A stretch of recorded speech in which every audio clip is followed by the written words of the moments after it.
Hi everyone, my name is Olivia Bihm, and today I'm doing a little bit of a deeper dive into Will Byers' PTSD throughout the episode The Polywog in Stranger Things. So, to give you a little bit of background about Will Byers, Will is the main character in this Netflix hit TV show, and he serves as the connection to something called the Upside Down. So, the Upside Down is essentially a reflection of the real world, although it is gory and scary, and all these creatures live within it. So, he is that connection between the real world and the Upside Down. So, Stranger Things, like most of us know, is a hit TV show on Netflix, which kind of just explores the adventures of these high school students and their friend group and the issues that they face along the way. Now, to give a little background about this specific episode, the Polywog, this episode does a great job exploring Will's actual PTSD that he experiences and does a great job just imagining his flashbacks and what he's actually seeing um, from the previous trauma that he experienced while he was in the Upside Down. So I decided to diagnose Will with PTSD. So the DSM states that PTSD is an acute stress disorder, which is characterized by exposure to actual or threatened death. So in Will's case, would be the upside down and his scariness that he went through there, serious injury or sexual violence, followed by development of intrusion symptoms, persistent avoidance of stimuli associated with the traumas, negative alterations or cognitions and mood, and marked alterations in arousal and reactivity. So some stigmas that are associated with PTSD is that PTSD is known to be primarily in people who have gone to war and fought in war and things like that.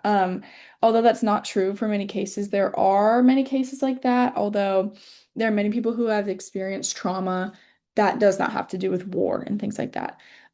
Lastly, in an empirical paper that I found called Social, Cultural, and Other Diversity Issues in the Traumatic Stress Field by Julian Ford, he explains that discrimination based on gender, sexual orientation, or race provides an opportunity for PTSD to present itself. So things that have happened to you in the past in that sense of trauma and kind of your ethnicity and things like that, they can definitely be an opening for PTSD to present itself later on.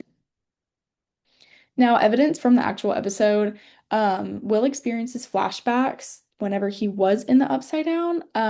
This is a big sign of PTSD, and in this specific episode, it's triggered by this weird reptile-like animal that reminds him of something called a Demogorgon from the Upside Down. Um, so flashbacks are the only symptom that are unique to PTSD, which was found in an empirical paper called Flashbacks Uniquely Characterized by Post-Traumatic Stress Disorder by Sidaway. And then once again, kind of just explaining what the DSM states that PTSD is. Like I mentioned, the support from the show is that Will is looking for this animal around his school, and he hears this squeal that reminds him of something from the Upside Down, which gives him that flashback. One symptom that is not depicted very well within the show is avoidance.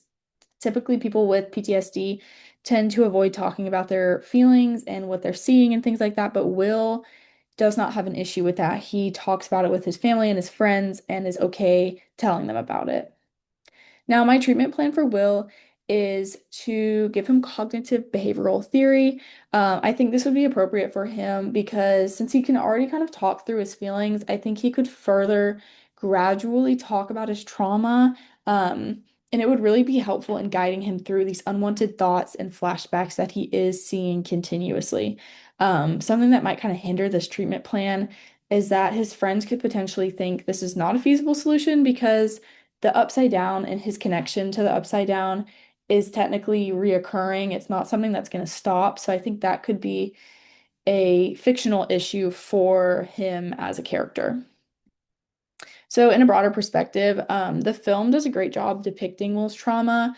The only thing that, like I mentioned, he doesn't really depict well is being open about it, which he is really open about it. And so I think that is not necessarily true for real patients with PTSD. And then for me personally, this episode kind of allowed me to see what people with PTSD kind of react like and what their flashbacks might look like, whether it might not be 100% true in Will's case, but it did help me kind of understand better what that is like. And these are my citations. Thank you.